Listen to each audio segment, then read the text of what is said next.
spread your wings and fly. This is your moment. Don't turn back now. You just stay the course. Fly beyond. Oh, come, let us adore him. Oh, come, I'm ready. Let us adore him. Hi, Joanne from Texas. I love you. Oh, come, let us adore Audrey. Hello. Him cries the Lord. Hey, Teresa. Thank you.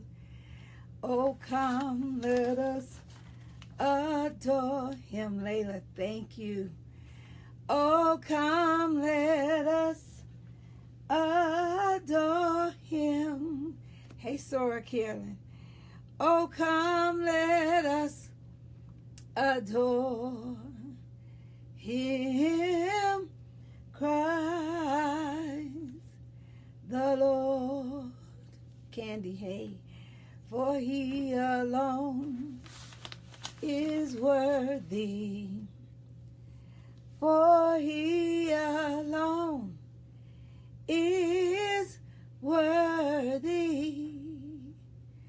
For he alone, hi Sonia, is worthy. Cries the Lord. Oh, come, let us adore him. This song been in my heart all day. Oh, come, let us, hi Michael, adore him. Pamela, how you doing?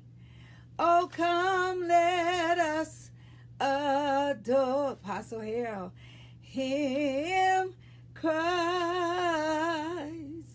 the Lord.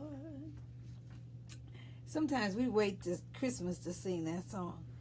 But when you really stop to think about it, you could just sing it anytime. Don. Oh, come, let us adore him. Love you, Candy. Oh, come, let us adore him. Talisha. Oh, come, let us adore Hi, Aruba. Him cries the Lord. You know what other song was in my heart? I need thee, oh, I need thee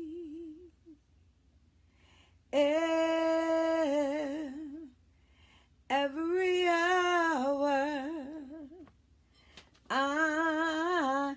I need thee.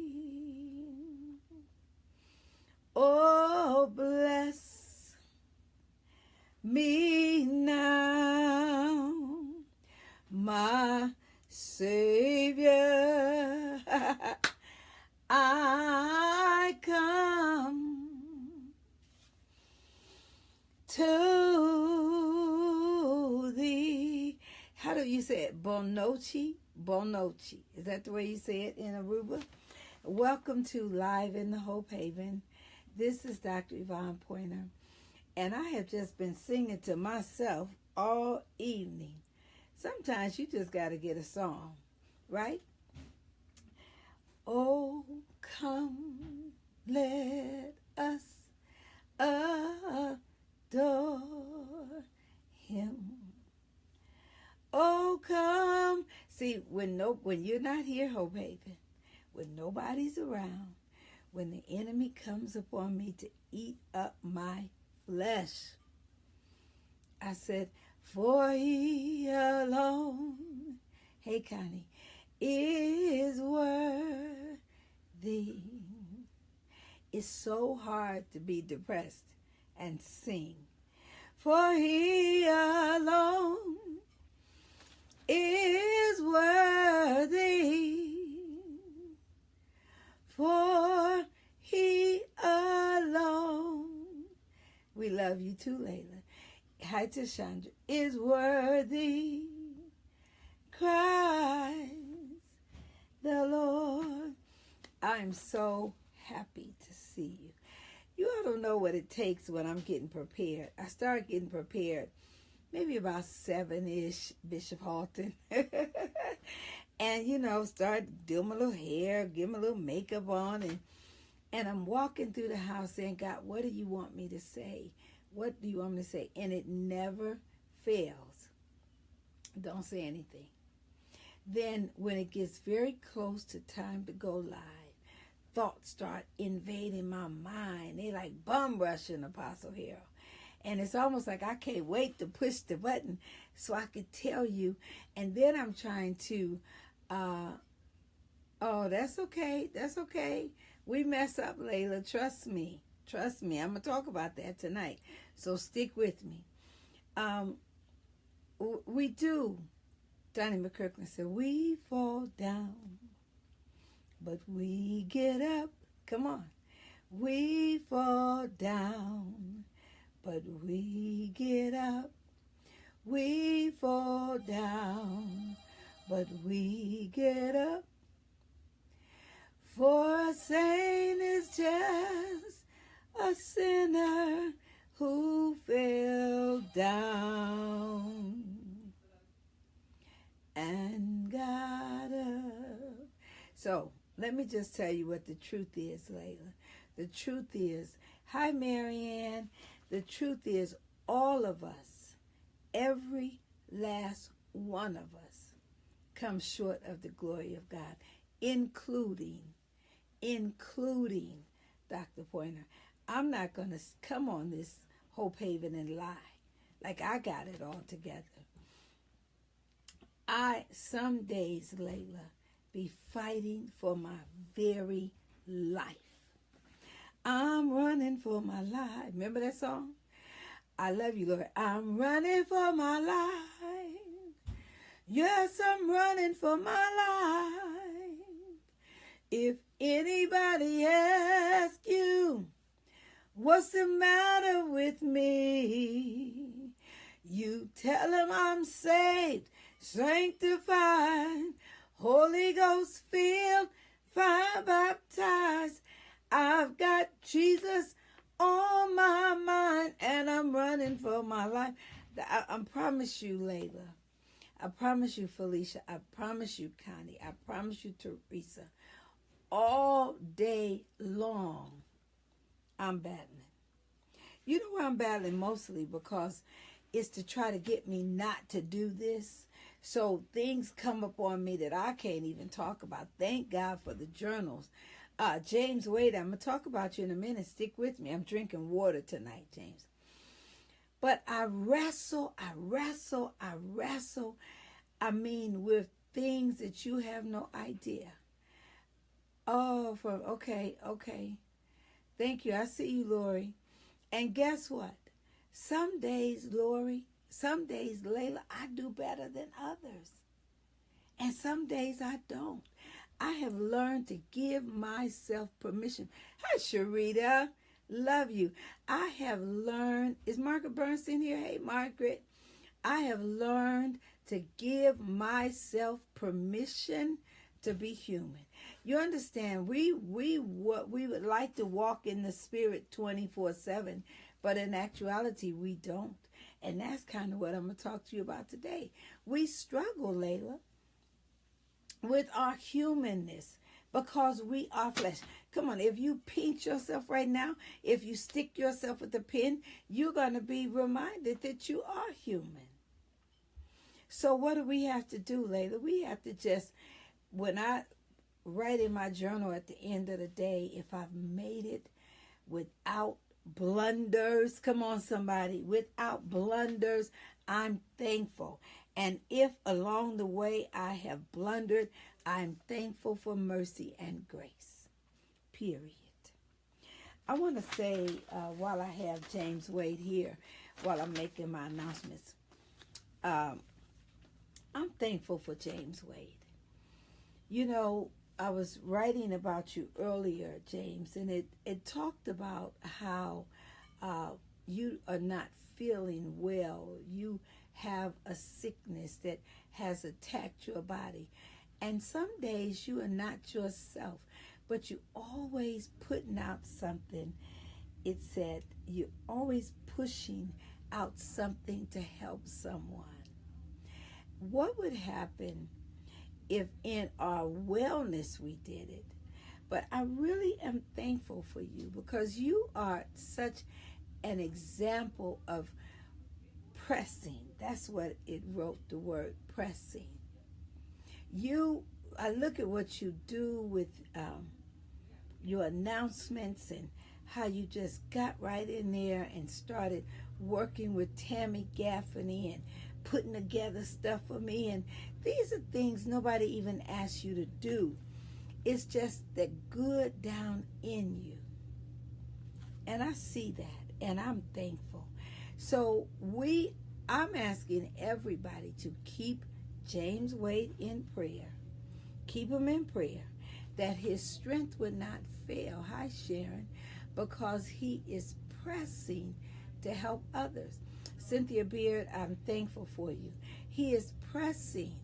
He is pressing. Let's see. God, I thank you for forgiveness. He is such a forgiving God, Layla. Let me tell you, we talked about that. We talked about that yesterday. Yes. Margaret Bernstein is here as well. I gotta, every time I see names, I want to really talk about people.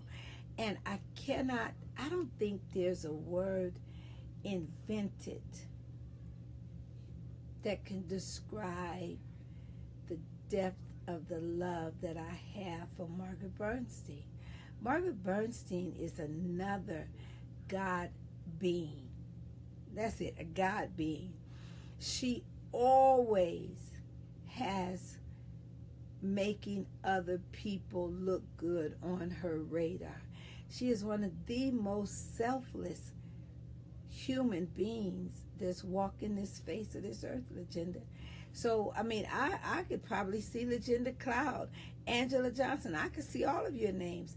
But when I thought about James Wade earlier, even though we tease one another about the Kool-Aid and everything, I said, this man is using the little strength that he has to help someone else look good.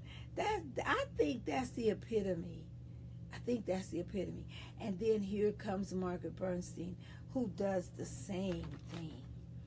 I think there's going to be a special section in heaven for people like them. We all want to try to get to heaven, and I think it's all going to be streets of gold, and I'm looking forward to that. But I just think that the reward for some people, in my opinion, is going to be greater. James has every excuse not to do anything for nobody. He could focus all of his attention on himself, his health, and his recovery. So if he takes 1 hour, here we go back to that 1 hour. If he takes 1 hour out of his day to help somebody else, isn't that an example? And guess what else he's doing, Hope Haven? Stephanie Moore's not, I'll see you tomorrow. Guess what else he's doing? He's writing in his book. I got him to the edge and pushed him over.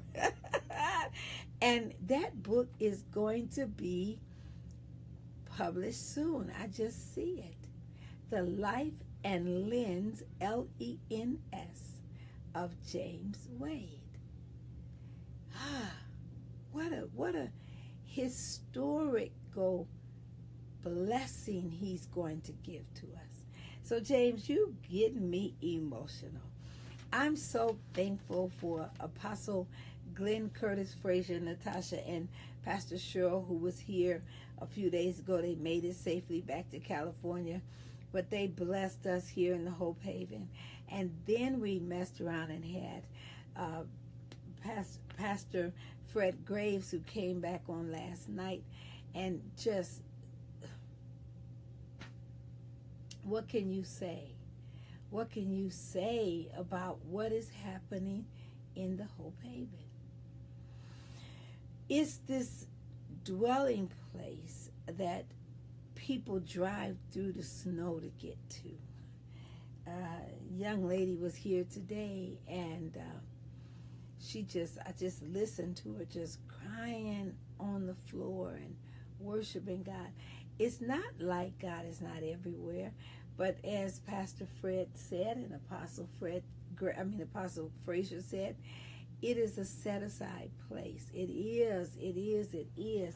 So, I wanted to just talk a little bit about what's on my mind tonight, Barbara Cooper, and I kept saying to God, what is it you want to talk about? But I wanted to read again this poem from last night, because God, I know I had to have written this poem about 25, 30 years ago, and God said, read that poem.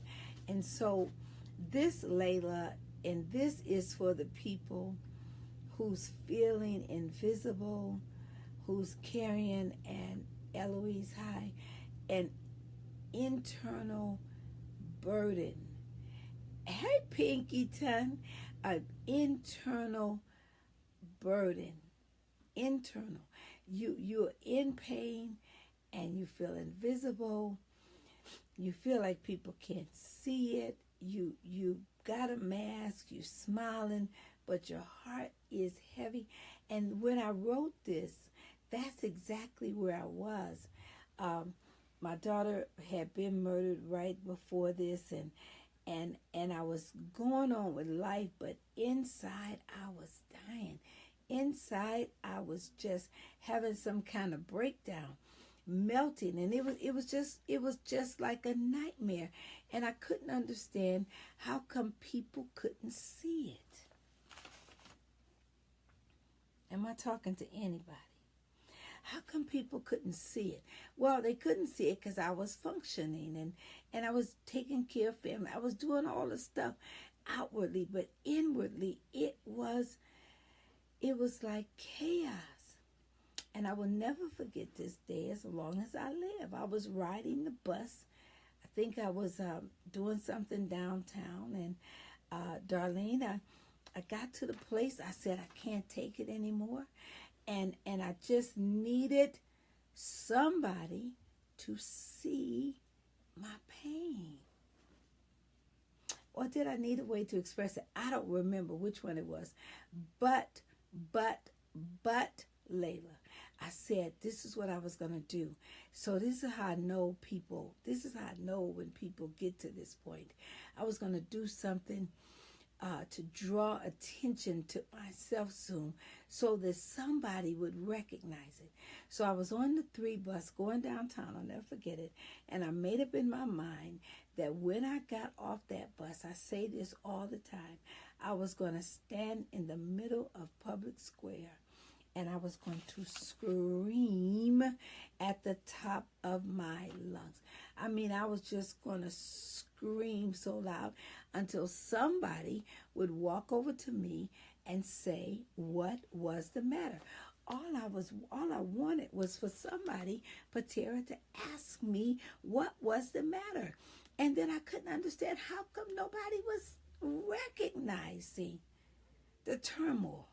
So here's my plan. I'm going to get on Public Square and I'm going to scream. When I get off this bus, I'm just going to let it out. And guess what, Connie? I stood there on the sidewalk and I kept trying to talk myself out of it, but there was no talking out of it. It was going to come out soon. I mean, they might have locked me up. I don't know what was going to happen, but I was going to let it out. So I got there, I got off the bus, and I mean, here it comes. I'm getting ready to do it. And so, and then just when I got it out, I will never forget, the bus pulled off. And all you could hear was the sound of the bus. And so, Don, I said, no, that bus did not take away my scream.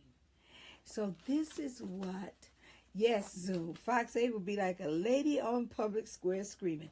But this poem came out of that, and it's called Alternatives. Now, isn't that something how I didn't even know what a poem was. When God told me to get it, I said, where's it at? Because I had moved offices, and I looked through papers, and I couldn't find it. And I just said, I can't find it. And finally, my mind said, look in this envelope, and there it was. It's called Alternatives. And Layla, this just might be for you. Read it last night, but I'm going to read it again. It's called Alternatives. I would scream, but it would only be muffled by the boisterous passing of the traffic, the cries of the innocent murdered ones, the sounds of the drug-filled junkies, the explosions of nuclear war. I would cry, but the tears would not be transparent because of the hazy raindrops against my windows, because of the tears that's already being shed by you. I would kill, but I'm afraid of the hellfire and judgment. I'm concerned about the hurt that you would feel because I have killed.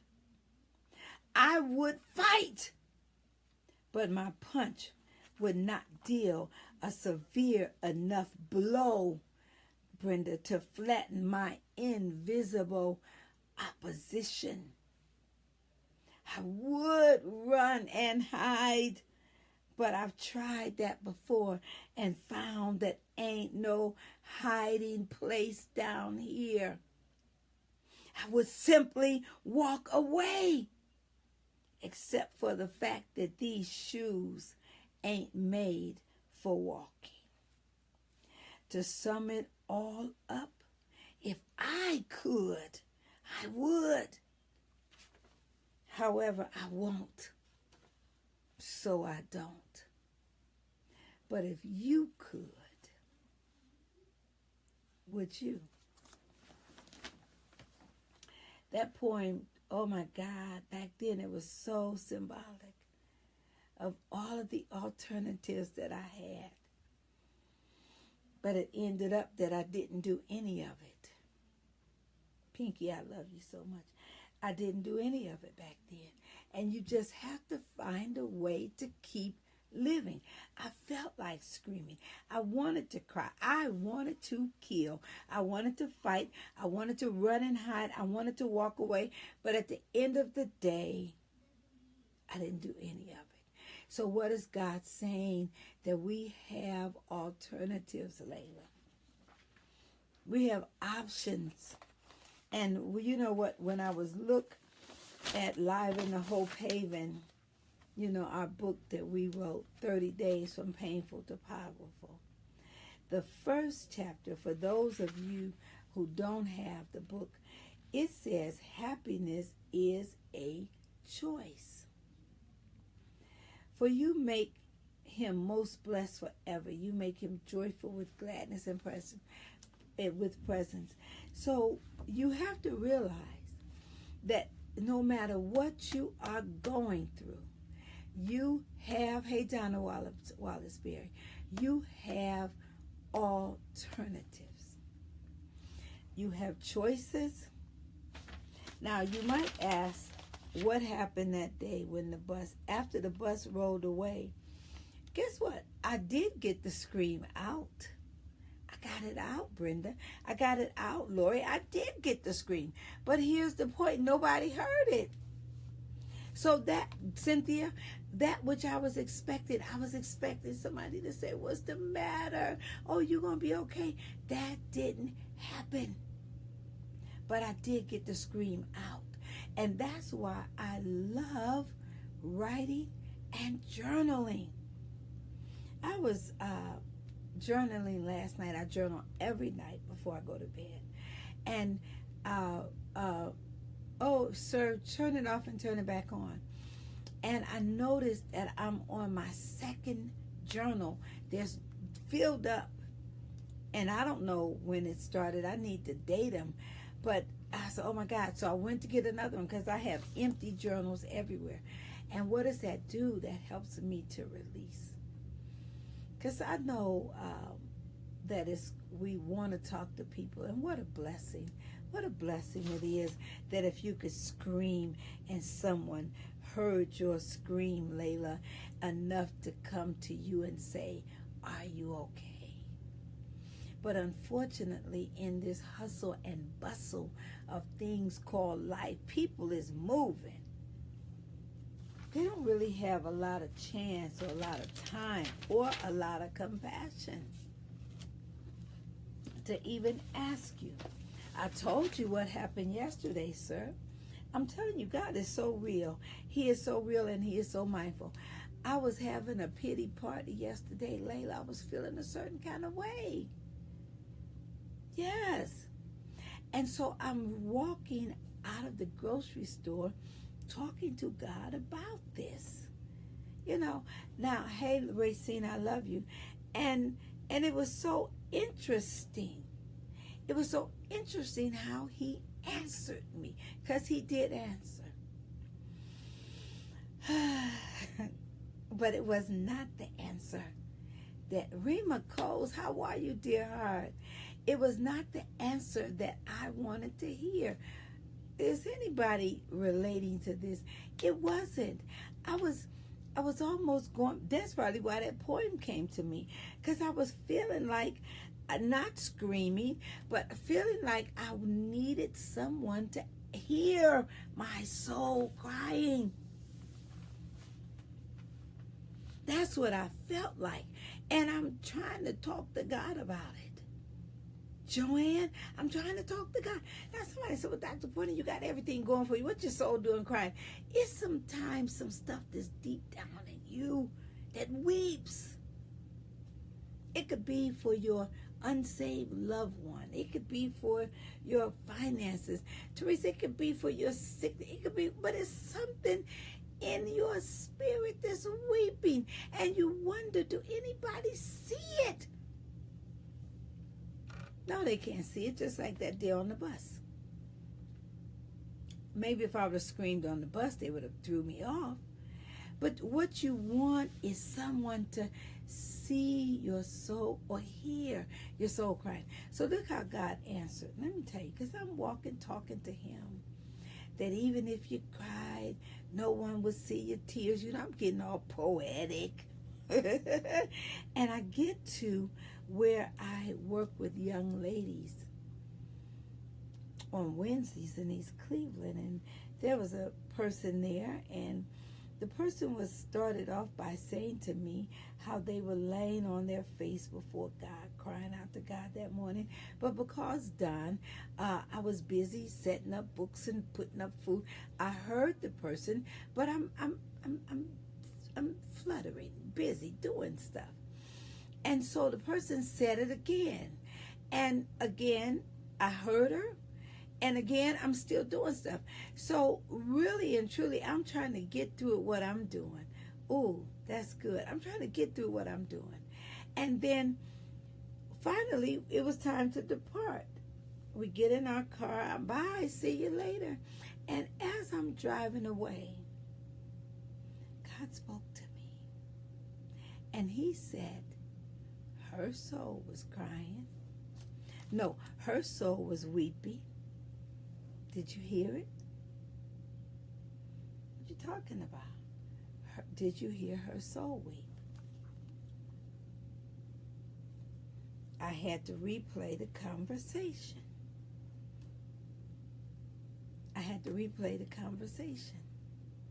So I called, because I know the voice of God. So I called the person and I said, tell me what you were trying to say. And she began to share with me why she was laying on the floor before God. And as I listened, remember I was saying all you want sometimes is somebody to hear you. It's not necessarily that they can do anything about it. You want to not feel invisible. Janice, you want to know that somebody sees you. Now, some of you all may not understand what I'm talking about, but I promise you it's one or two of you that do. Hi, Victoria. You may have a perfect car, a perfect looking marriage, a perfect job, but your soul is weeping, and you want to know, does anybody hear your soul crying? Apostle Frazier brought it out so beautiful the other night when he talked about he and Cheryl's marriage and how they would go to church, sing in the choir and all this, and everybody wanted to be like them. But in their home, they were ready for divorce and about to sign papers and all. Sometimes you just want to know. I posted on Facebook the other day that if people looked closely, they can see who I am versus what I do.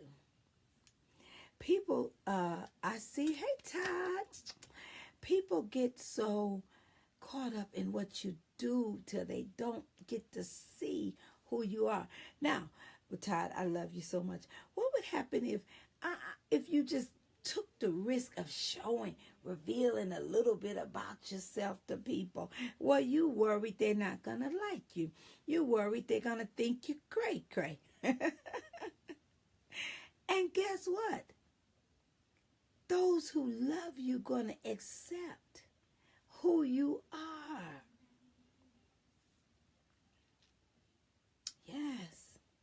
So the way God answered the prayer yesterday, Teresa, well, I'm feeling like that. He didn't say, oh, Yvonne, come on, Dr. Pointer. No, he allowed me to hear the cry of someone else. And in hearing her cry, I was delivered. Did I say that? In hearing James, that's why I think I was so touched by what James Wade does in spite of being sick.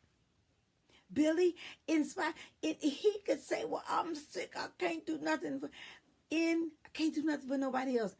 In hearing Stanley Miller, would you stick with me on this? I wanted God to touch my soul, wipe away the tears in my soul, and God instead let me hear the cries of another soul. And when I called her and said to her, talk to me, tell me what you were trying to say.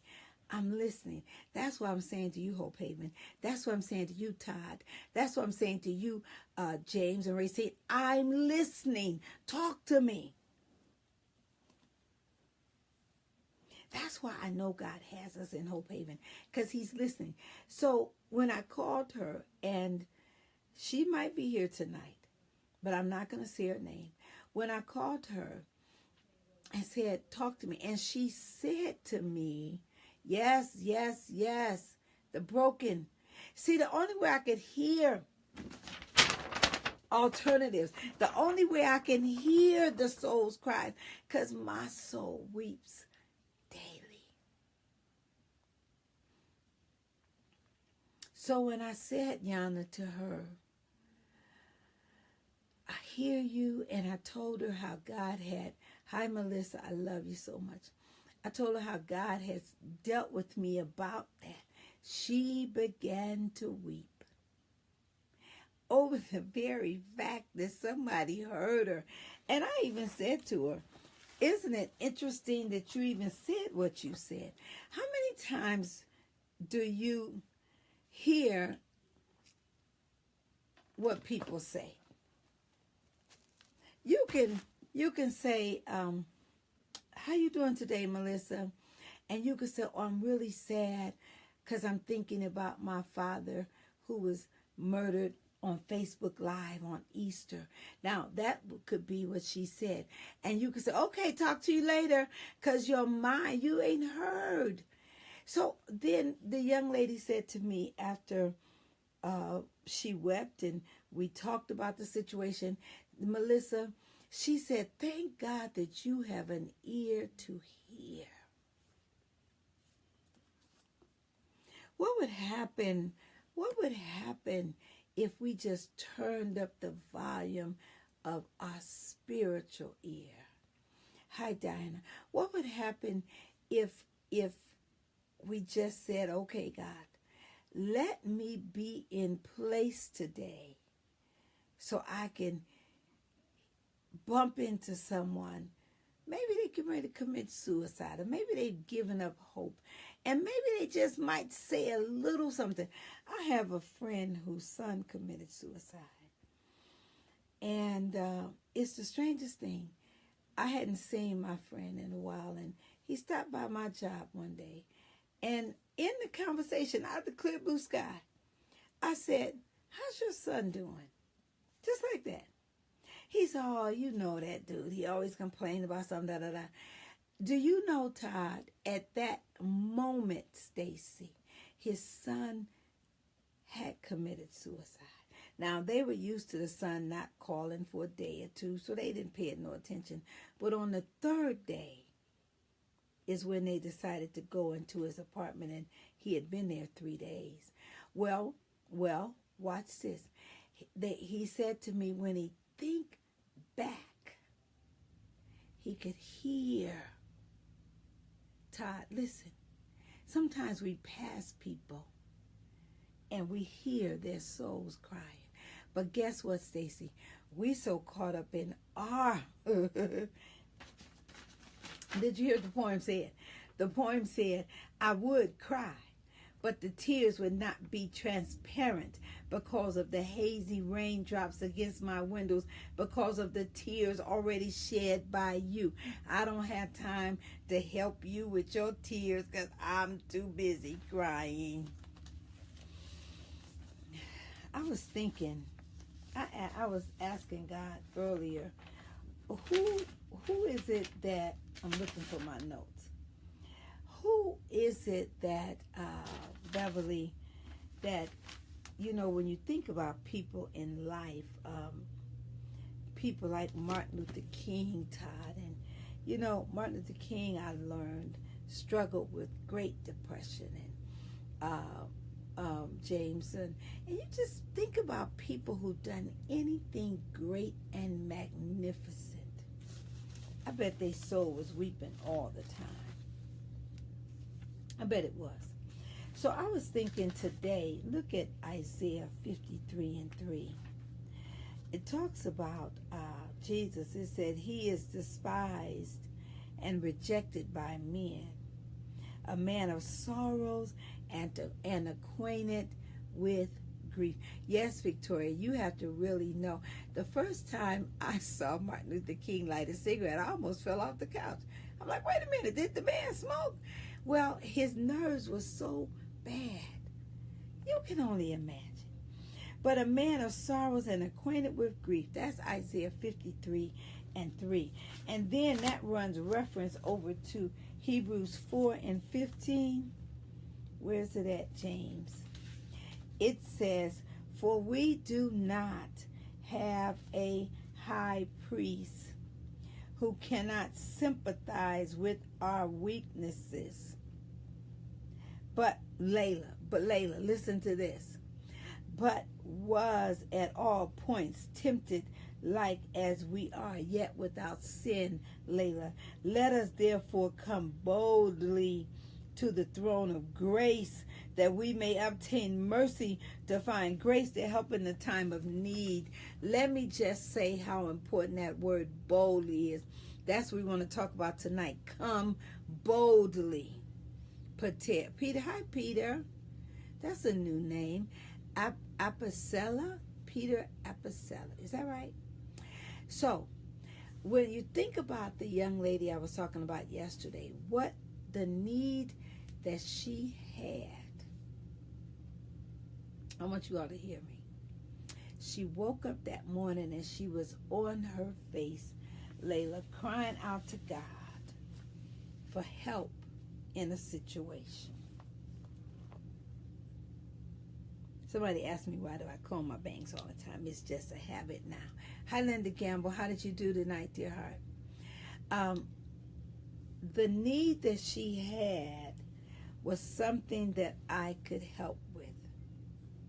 So look at God.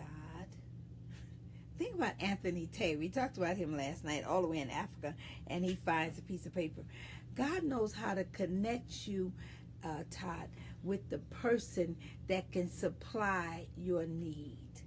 Okay? Now you're saying, well, that's God's job. We talked about this the other day, that he's a spirit. He doesn't have feet and hands. He uses our feet and our hands. So, Candy, I see you. So he'll put in somebody's mind so they can supply your need. Here's where the problem is, Pinkyton. That people don't hear the voice of God. And if they do hear it, they don't obey. So think about the young lady yesterday. Because after I left her, I'm done with what I got to do.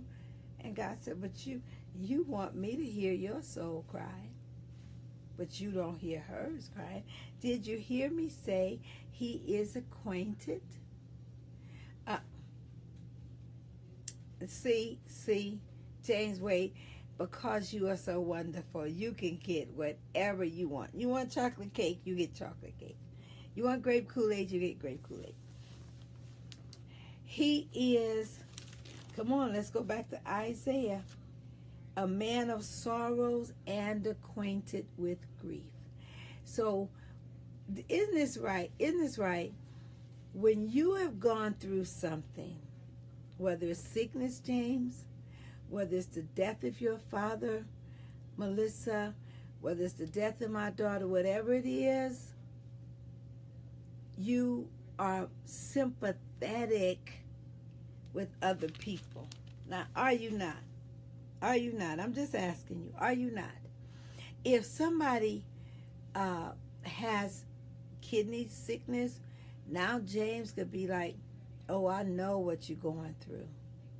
If somebody lost their job, if somebody can't feed their family, and then you get a come up, y'all know what a come up is. You get a few duckies, you get a few dollars, you'll be like, oh Lord.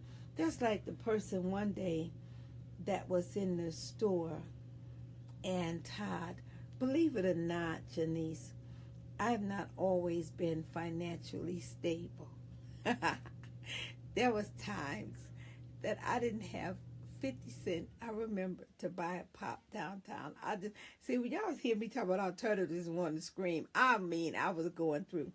And I was so thirsty standing on that street. I just wanted to pop. And tears rolled down my eyes. I just wanted to pop, Layla. This is not right.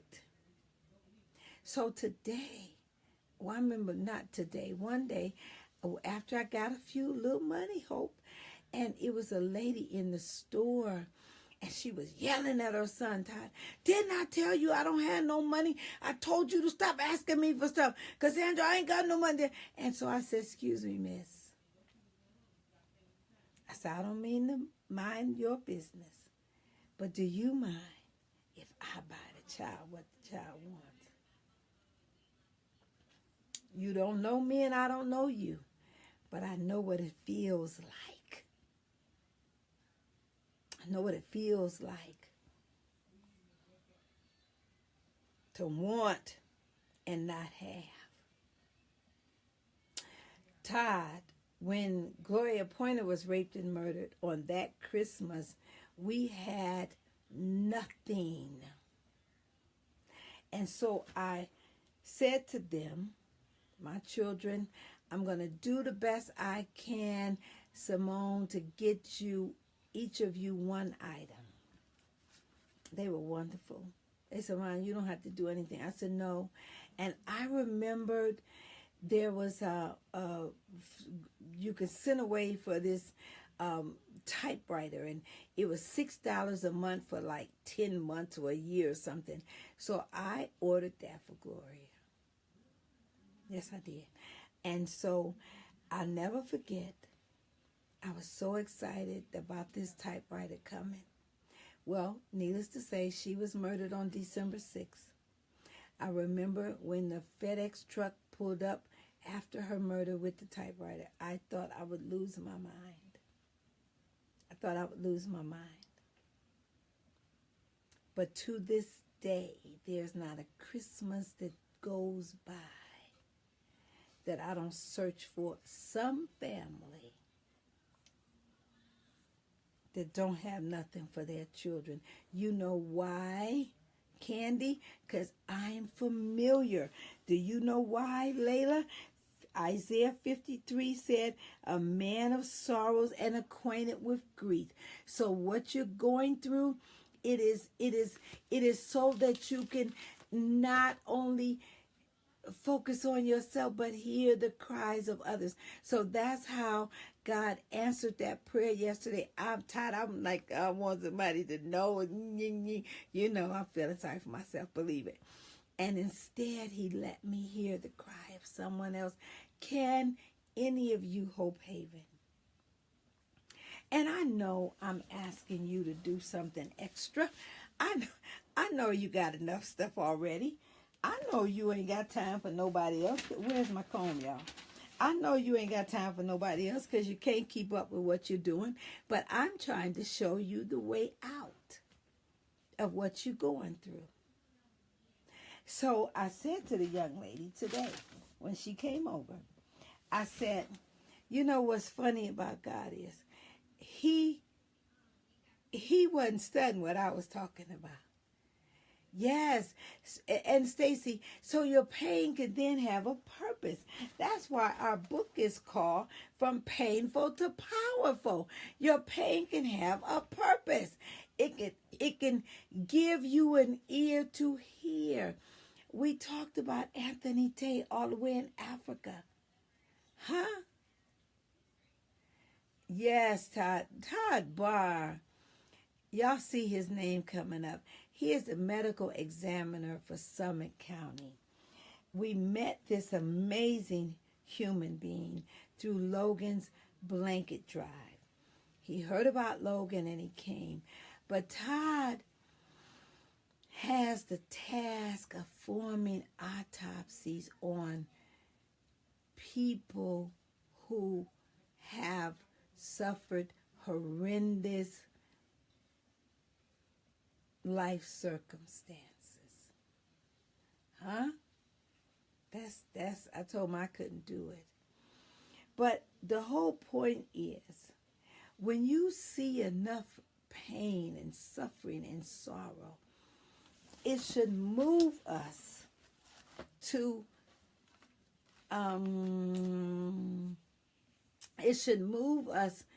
a place where we can hear when a soul cries. Now, do you know a soul crying, Jennifer? Hi, sweetheart. A soul crying is not the same as a human crying. A soul crying is people who, like, I don't know about people who commit suicide, but I hear that inside they are being, is tumultuous. And it takes one person to hear that or to see that or to recognize that and to move to action. Sometimes all people want to know is that you care. Yes, it is a whole bunch of tormented souls out here. Who goes in, Todd, and shoots up a bunch of innocent people in schools? A tormented soul. A soul is crying out. Anyway, let's look at this Hebrews, because you know what, this time be going on. Tomorrow night I have Reverend Christine Smith coming, so you all stick with us, okay? We have not a high priest who cannot be touched with the feelings of our infirmities. So when I think about the young lady that was laying on her face, do you understand what type of manifestation of God's love that was? Because nobody was in her house at the time she was doing it but her. But here's what it's Hebrews 4 and Hebrews 4 and 15. Here's what I see happening. Look what I see happening, Layla. Look at this, James. I can see God, who is real, looking around like, who can I send? I need somebody who will go for us. Come on, Isaiah. Who can I send? I need somebody who will go for us. I need somebody to do some flyers for Dr. Pointer. I need somebody who would comfort. I need somebody, Layla, who would send some undergarment to Lady Lagan. I need somebody who would go visit the sick. Who will go for us? But the person who goes has to hear. Now, the worst thing you can do is go and be unsympathetic. You know what that means? It means that you go, but you ain't, I don't want to be here in the first. Well, them the kind of people, I'd rather you not do nothing. Y'all know people like that, don't you? Don't you? So, who will go for us? I need someone that can hear the cries of the people. You know, Todd, Logan, sometimes she watches on the television the kids that have the cleft lip, that have the tooth and the tongue and all that. You understand what I'm saying? Logan's like, oh, Grandma, change that. I don't want to see that. I don't like to see that. So you got people, I think it's called the mercy ships. They get doctors, they get on ships and they go and they fix them little kids' lips. And once where a tooth was coming out of here, next time you see them, they got a beautiful smile. Now, how many, yes, cleft, thank you. See, that's the medical part. I love you. Thank you. That's what I'm saying. How many of us see that and we turn away? Now, everything is not for everybody. I get that. But come on, Layla. You know what I'm finna say. Everything is not for everybody. But there are some things that's for everybody. When you think, Pastor Kenneth Keith, I love you so much. When you think about all of the needs, I wanted to talk about jealousy. I really wanted to talk about Saul and why he was just being so hateful towards David, because that's still in my spirit. Because he got jealous. That jealousy is something else. People can be like, oh, I wish I was Dr. Pointer. No, you don't. I wish I was Kenneth Keith. No, you don't. I wish I was Todd Barr. No, you don't. Everybody better just try to work on being them. I love you, son. Why? So you can hear the cries. I don't know about basketball. I'm not even going to try to act like I do. But I know that there's plays on the court. Meaning you stand here and I'm going to do this and I'm going to shoot you the ball. Right? Somebody help me. So what happens, Pastor Kenneth Keith, if we done went over the plays and you mess around and you going to get a glass of water?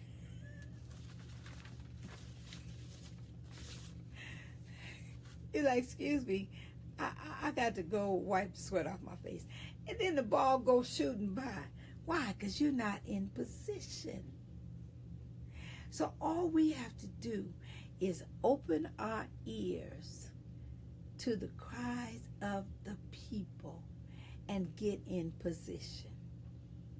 Now, I understand very clearly why we opt to get out of position. You be like me. You get sick and tired of doing stuff for folk, don't you? You get sick. If one more person called me, if one more person asked,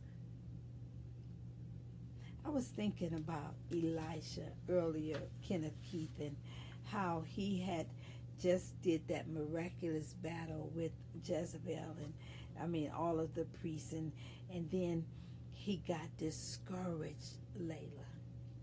Come on. He got discouraged. And he went and he was having a pity party. Yes, he was. Y'all need to read it. And instead of God saying to him, like I thought he would say to me yesterday, because Todd, I created an amazing scenario of sympathy. I was waiting on him to say, "You right, Yvonne. You right. They being mean to you. You right."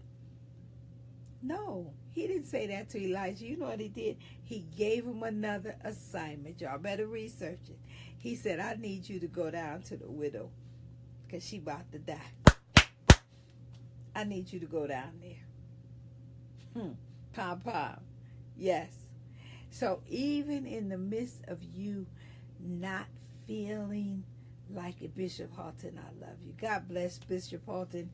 In the morning, he really stirs us up and helps us to get our day going. Thank God for you, Bishop. Thank God. We continue to pray for the unsolved homicide of his son.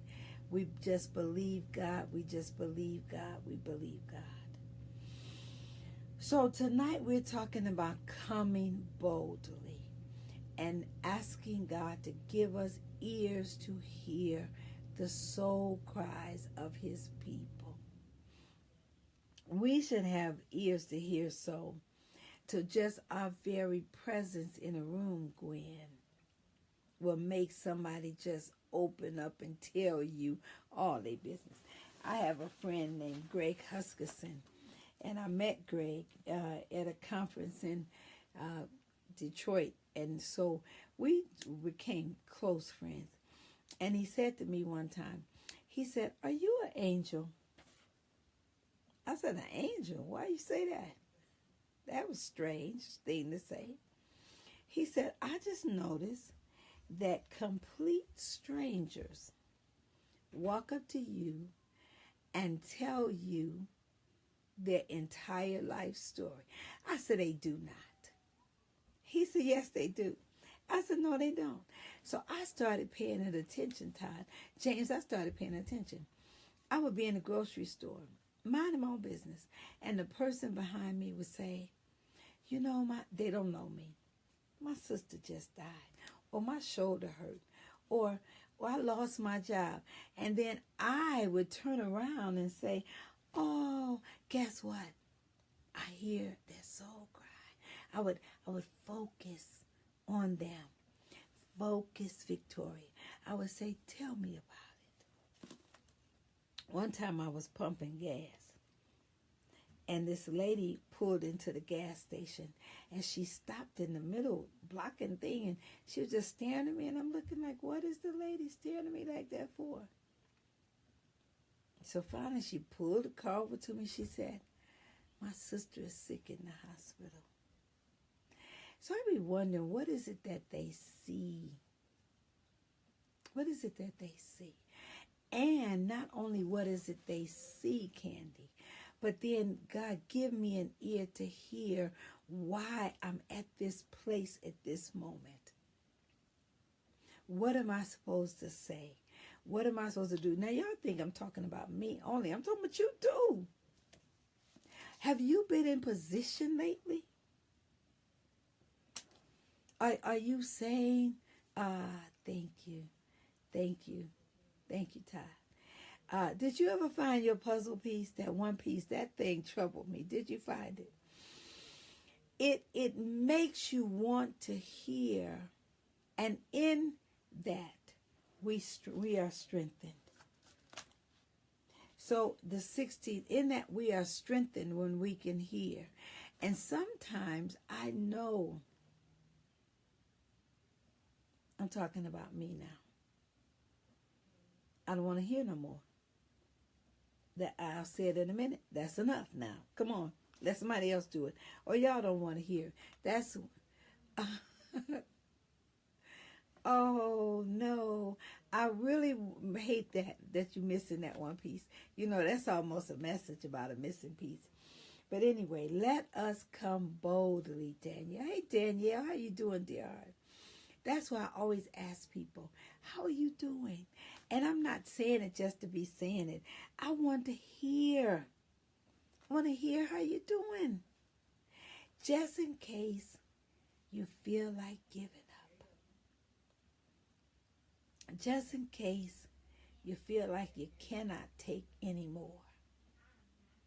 Just in case, because you know what I did? I Googled Danielle. I Googled Layla before I went live. I said, is there anybody in the Bible that was discouraged and felt like giving up? Child, do you know how long the list was? It was everybody. I said, oh my goodness, I'm in good company. It was everybody. Because some days, Joanne, we do get discouraged. Some days our soul does weep. And some days it feels like nobody is around, Audrey, to hear our souls crying. But the beautiful part about it is that God does hear. And not only does he hear, he does answer. It's just that he answers through people. I do ask Angela, how you doing? He answers through people. That's like one time, and I gotta go. My hour's up, y'all. Shoot, Todd. One time I have this girlfriend, and it was this beautiful suit she saw that she liked, and the suit was in this store we go to in Rocky River. And I said, well, why didn't you get it? And she went on to explain to me that she didn't have the money and why she didn't get it, da-da-da-da-da. And I said to her, okay, well, God put it in my mind to go buy the suit and take it to her. So I went, bought the suit, drove her to her house, and she was so excited. And she was like, oh, this is a blessing. Hey, Lady Frida. And I said to her, you know, God could have gave you the suit himself. He really didn't need me because he is God. Lady Frida, would you put the information up about your event, please, dear heart? But look, Todd, he could have took the suit off the shelf in the store in Rocky River. He could have commanded the suit to walk along the freeway to her house and knock on the door. Because he's God, he can do that. But he's so kind, because had he done that, it would have caused major accidents. People would have ran over stuff because they, oh my God, look at that suit walking down the street. That's why he needs people to do his bidding. Did I say that well enough for you to hear me? He needs people to do his bidding. Thank you. Thank you. I keep forgetting about that. Thank you for those who, hi Christian, mommy. Hi, I can't wait to see that little baby. I keep forgetting about the Cash App. Thank you for those. Some of you have been really sewing into that Cash App. I'm watching the money go up. So it's $ Hope Haven 1. And you will be a blessing to the children in Africa. On the other day, they marched in a parade, and it was such a beautiful sight. They put the pictures up, and we got a chance to send money to them so they can get food and beverages for the kids that marched. So the Hope Haven is $ Hope Haven 1. Thank you. We love you, Todd. Get some rest. Hope you find your piece of puzzle. So our hour is up. This is Dr. Yvonne Pointer. I'm so grateful for every one of you that were here. I appreciate you so much. Come boldly. Come boldly. And ask God. Hi, Wendell. Ask him to give you an ear to hear the soul cries of his people.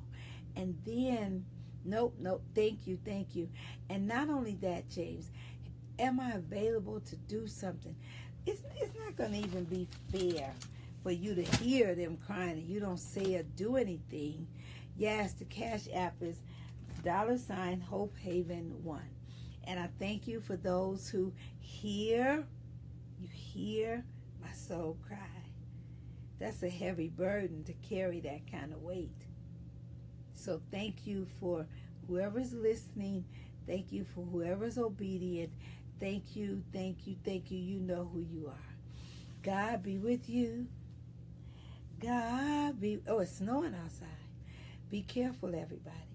God be with you until we meet again. God be with. Is Miss P's beauty salon going to be beautiful? Oh my God.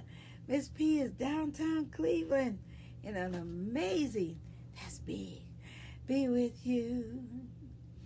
God be with you. I love you, Hope Haven. Thank you so much. Until we meet again. God bless you.